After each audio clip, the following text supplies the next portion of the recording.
This is the big moment, the big reveal, the big takeaway. This is a roadmap to what 60 days would look like. And then we can open the discussion up and just kind of talk about all this stuff. So, first 7 days, assessment and goal setting. We talked about that. What is the specific goals that you want to have set? Where did you come up with those goals? Why 50 dials? Did you see some industry standards? Did you look at some data?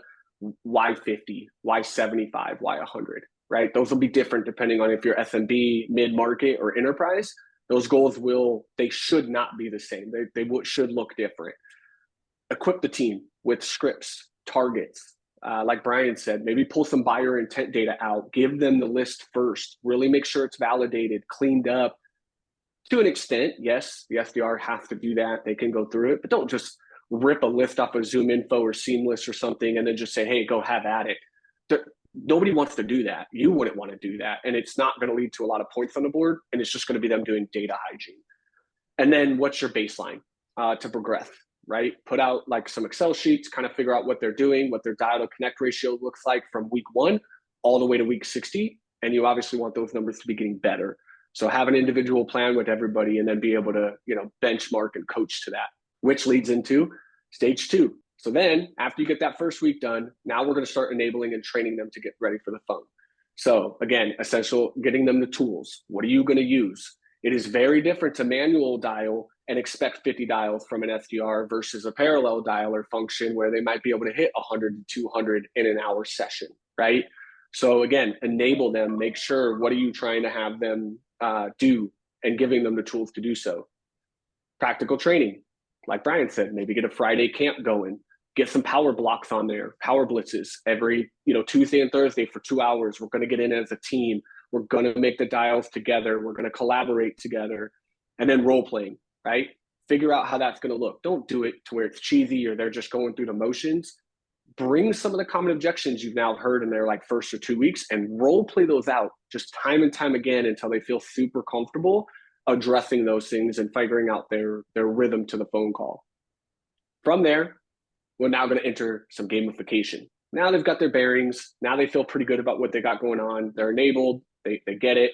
Now let's have some fun with it. So you're going to soft launch with some gamification between day 15 and 21.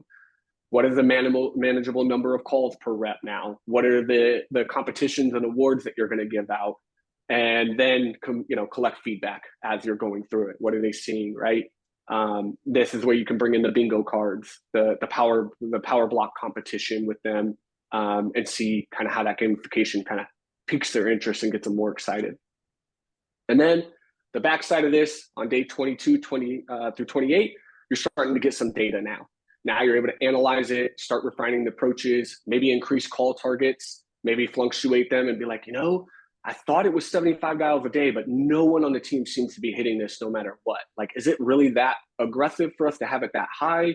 Talk about that, iron it out, figure out what's really necessary, and then offer some advanced training either as groups or one-to-one. Bring in outside cold callers to kind of talk about stuff. I used to do that with my team. Every Wednesday I had somebody from the network come into my teams and talk to them, right? Just sharing their perspectives. What are they seeing on the phone? And it allowed my reps to kind of bring up like, hey, I hear no budget a lot. What are you doing for that? And they get some different perspectives. Now, going into the next side of it, you're going to get into integrating and scaling up. Now, what are some workflows to remove the roadblocks?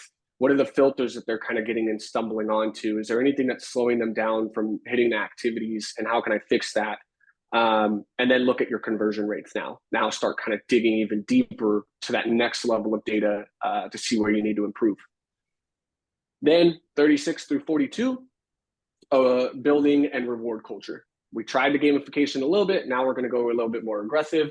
Like Brian said, publicly celebrate and recognize the calls that are actually doing well. Are there some reps that are just succeeding and booking at a great rate? Every 5 connects, they're booking 2 meetings. What's going on there? Highlight it, bring it up, and share best practices. Start having them share what's working for them. By day 43, 60, you have full implementation. Your team should be running. Should not be a problem. You should not have it to be dragging them to the water hole. It should be that they're eager to do it. They're excited. They're going through the list. They're seeing the good conversations, and the culture is getting enriched with those conversations there. And now you're able to see those benchmarks for moving into day 60 through 90 and kind of looking at what you want to do next in gamifying things, competitions, the data that you're seeing. By the end of the 60 days, you might find out your ICP is completely wrong. That's happened to a few people. Had a thing in mind. By day 60, they're like, we've been calling the wrong people. Everyone we talked to said we should be going after VP of marketing, not VP of sales. Great, let's pivot and try that now. So this is your roadmap. This is how to get you through 60 days. If you want to get your team kind of elevated in the cold calling game,